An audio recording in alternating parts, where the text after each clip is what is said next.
Super, thank you, and thank you, Kate. You've covered a good amount of the conference there. So yeah, as Steve said, I'm Ben Jennings from University of Bradford, here on behalf of University Archaeology UK in relation to the accreditation programme run by Cifa and University Archaeology UK, so the accreditation of degrees. And we had a session to do that on Thursday afternoon, yesterday afternoon, so it is Friday today.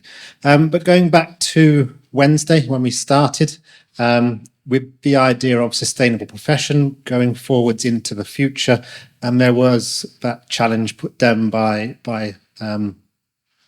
Hannah in the opening session as well around what can we do to develop our own superpowers, or how can we shout about our own superpowers going forwards in terms of climate change and sustainability. But broadening beyond purely climate change, I think I attended quite a few of the same sessions as Kate, so I'll come on to ethics again in a short while, and consideration with education to start off with. So I think part of the development of that sustainable profession going forwards is partly down to education and training of staff, but also I think we need to shout a lot more about all of the good works that we have got in place at the present time around widening access, diversity of access into the profession, and the varied career paths which can be taken, but to be not complacent in thinking it's a job done. As we heard on Wednesday afternoon, there are a variety of barriers to encouraging access to all into the full suite of professional disciplines within archaeology and heritage as a sector. So I think we need to consider how we can encourage universal access for everyone, regardless of any barriers, disabilities, or other hindrances which might initially appear to be insurmountable into some aspects of the profession. But with technological solutions, I think there is pretty much universal access there if we can strive to develop. So that's something which we need to work on. But I know there is a good amount of work already ongoing. And if we look back to the archaeologist issue from early this year around those widening access activities, there's a lot of good practice there which we can start to shout about and talk about more, but not just in terms of voluntary work and outreach and education work, in terms of paid employment into the profession for longer term futures. Moving on to ethics, which was, I think it was Wednesday afternoon. That was a really interesting session for me. And one aspect which I hadn't fully considered explicitly is how culturally placed ethical considerations are. And that is a significant consideration which we will need to address, encounter as we start to work in different parts of the world, and potentially engaging more with different community groups around in places which we may not agree with their variety of political regimes or other considerations. So that culturally situated ethical response, what I heard in my own institution a couple of weeks ago was a term which I was still struggling to reconcile in my own head: ethical offsetting. So in the same way as we have carbon offsetting to do with carbon emissions, etc., by planting more trees, I'm still struggling with the idea of ethical offsetting, where we agree to fundamentally engage with regimes which we may not consider to have the same ethical considerations that we have in other parts of the world. And fundamentally, the way I interpret the phrase is offset that by doing good works in our own country. It's something which I'm still very much struggling to get on board with as a principle and a way to go forward. But it is something which, if we do go into countries with political regimes we don't agree with, or as we've seen in a variety of current global scenarios, activities which are contrary to our own ethical considerations, it's a problem we will need to consider going forwards into the future. Finally, my final reflection, to bring it back to starting on Wednesday morning, when Peter, I think, initially brought up the Sustainable Development Goals from United Nations, and then I reflected on them again. I had a slide which I forgot to reconcile with the sitting on the stage, because it would all be well below the back of the chairs. So I've got it on my laptop down here in front of me, which is why I'm looking down there all of the time. When we did a quick show of hands, not many people are aware of the UN 17 Sustainable Development Goals. At a headline level, there is nothing which relates directly to heritage. If you go into it just one tier down, there is then explicit reference to heritage, and that is under target 11.4, which is strengthen efforts to protect and safeguard the world's cultural and natural heritage. So we can start to build in directly to UN SDG 11. And if you are in a situation where searching for funding from governmental or non-governmental charities, UKRI charities, undoubtedly you will be becoming increasingly familiar with the UN SDGs, because they're increasingly written into funding applications. Indirectly, many of the projects which you might be contracted to do archaeology for will have a condition of those UN SDGs in there. So you will either directly or indirectly be engaging and relating to the SDG goals. So would strongly encourage everyone to familiarise with those and dig down a little bit into the further tiers as to where we can start to tie in. So I pulled up a number of them on my laptop down here. We've got target 4.4 by 2030. Achievable or not, it's up to people to decide. Substantially increase the number of youth and adults who have relevant skills, including technical and vocational skills for employment, decent jobs, and entrepreneurship. So that is something we can clearly contribute to through the accreditation scheme or other training activities, for example. Target 11.A. Support positive economic and social and environmental links between urban, peri-urban and rural areas by strengthening national and regional development planning. Clearly, there are other activities that we can develop going through into these sustainable goals to achieve greater voice for our profession on a national and international level. So I would strongly encourage, as I said, to engage with those UN SDGs. I think that's about it from me. Thank you. Thank you very much, Ben. And moving swiftly on to Leonora O'Brien, if you could briefly introduce yourself and give us some brief opening remarks, please. Hi, I'm Leah O'Brien, and I'm chair of the Cifa's International Cultural Heritage Practice Special Interest Group. So that's a mouthful. So what struck me during the last 2 days, I haven't been here all 3 days, but the last 2 days, is an approach where we seem to be seeking common ground. In a lot of the sessions I attended, instead of having binary oppositions and argumentativeness, which headed in no good direction other than possibly raising individuals' profiles, we had a lot of thoughtfulness and a seeking, acknowledging that we are working in the world. The world is a complex place, that it's a complex place of some rights and wrongs, but many shades of grey, and that we were all seeking common ground thoughtfully together. And that I found quite a heartening sort of spirit of the conference, really. The sessions that I was running or talking in involved considerations of our new or emerging or under consultation code of conduct, and a lot of reflection about ethics and ethics competency and critical practice. I think that critical practice is really important so that we don't rest on our laurels and look to what's happening around us in other disciplines, other environmental disciplines and other social disciplines and other scientific disciplines, and possibly beyond that to law or medicine or other places, to look at models and other people, other professionals facing the same world and the same challenges as us. So we're not alone. We're not just in a small room in Nottingham online. There's a lot of other people tackling the same questions together. And in terms of tackling the same questions, we also need to listen to both established professionals, but also the next generation who are attending this conference, attending online from at universities and at the start of their careers, to understand their aspirations for the world that we're going to leave them.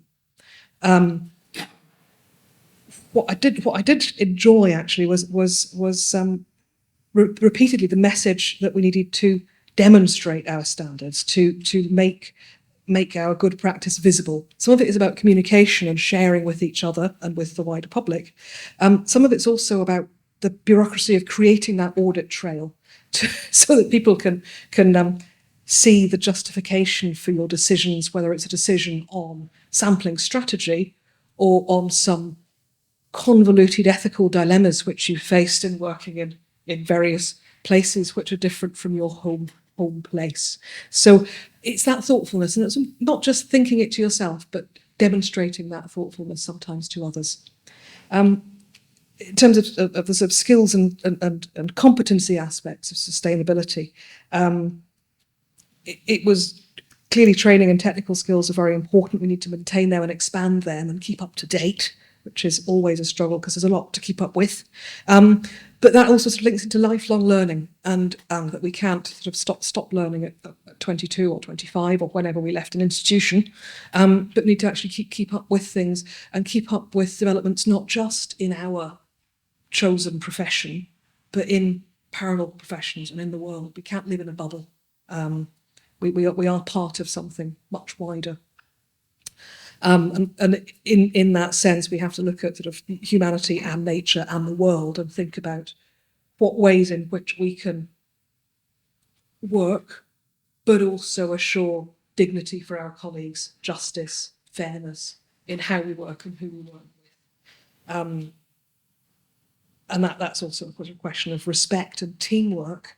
There were a number of sessions I attended where some problems that were discussed and issues that had arisen were sometimes down to communication, often down to one person trying to do too much or one small team trying to do too much without actually talking to all the other lovely, learned, thoughtful, interesting people who are out there who could help them. And I think that's also being less precious about our fiefdoms and reaching out to each other and acknowledging and respecting different people's areas of expertise, but also emerging areas of expertise, because people change over a lifetime. There's none of us are one-trick ponies, and it's acknowledging that change as we learn, as we do training, as we work on different projects, sometimes in different places, that we do change. And just as we as individuals have changed over the years, so can our membership organisation to reflect the world around us. So moving towards questions of environment and climate. Every 5 years or so, there seems to be a different group of acronyms emerge which reflect the concerns of the moment, and whether it is a climate emergency, equity, diversity and inclusion, corporate social responsibility, environmental and social governance. None of these are new, but they're all relevant and they're all sort of coming to a head at the minute in this conference, which is good to see. I think we need to conclude before I go on much further. Colleagues a chance to hold the mic is what I'd like to see in the future really is considering big archaeology, the big picture, looking at cultural heritage, natural heritage, living cultural heritage, not just in a sort of parochial way, but looking wider, both within our field and geographically. To provide insights and context to the work that we're doing. Thank you. Thank you very much. And next in line, we have Adam Fraser. If you could briefly introduce yourself and your remarks. Thank you. Thank you. Hi, I'm Adam Fraser. I'm here on behalf of my company, Archaeology, and we ran a session yesterday afternoon called A Foot in the Future and a Foot in the Past.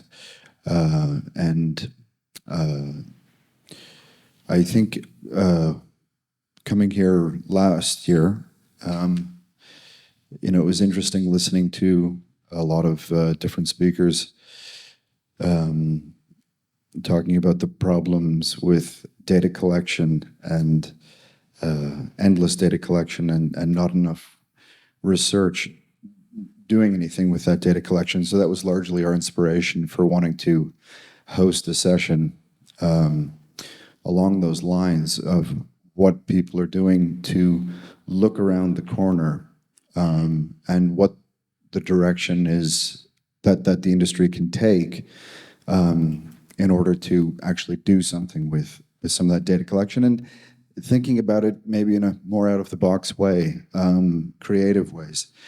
So there were some really great speakers that we had covering all sorts of topics. I think the day before, or earlier in the morning, it stood out to me as a highlight was the talk on the drones and the photogrammetry. I think people were sitting on the floor. It was so popular for people to attend, and it was great to see things going in that direction and greater accessibility with that kind of tech, and that more people will be able to have exposure and use that kind of stuff here. The Dig Ventures talk was really great because it also, was inspired out of COVID lockdown, and it was a really community-focused way to bring people into the discipline, and with a specific goal to target people whose heritage background might not have originated in the UK, but getting them interested in the historic environment that we all occupy, and that was it was great to see, because that was a measurable result, and great to hear that Dig Ventures will be going on to do more with that, and giving more funding to carry that forward. And so I think that was my, the Arcadis team's hope, was to see a thread continuing from last year into this year, and seeing what people are doing, again, to make it more accessible to more people, but also thinking of new ways to use, methods or things like that to open it up to more people. And I think the surprising experience for me, I think today, was I did go see the archaeosexism room there, and I wasn't really sure what to expect.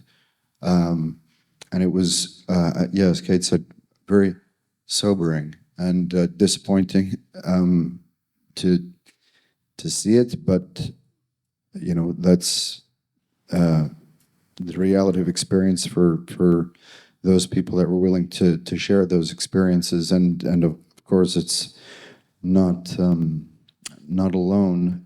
And then that got me thinking about the sustainability thing, and people have touched on it already, but if the industry, the heritage industry, the discipline's not sustainable for its own employees, if its own staff are going into a workplace where there's a likelihood that might happen, or if a zero tolerance policy isn't one of the first things you're aware of once you walk through the door, it's not right that that those things have occurred, and it's I think the only way that you can try to tackle that kind of behavior is to shine a light on it as they have. So I wasn't expecting that to be one that jumped out at me as it did, but I think it was hard to read and necessary to read and go through. And if you haven't had a chance to go, definitely try to go or get in touch with the hosts there. So that was, those are my impressions.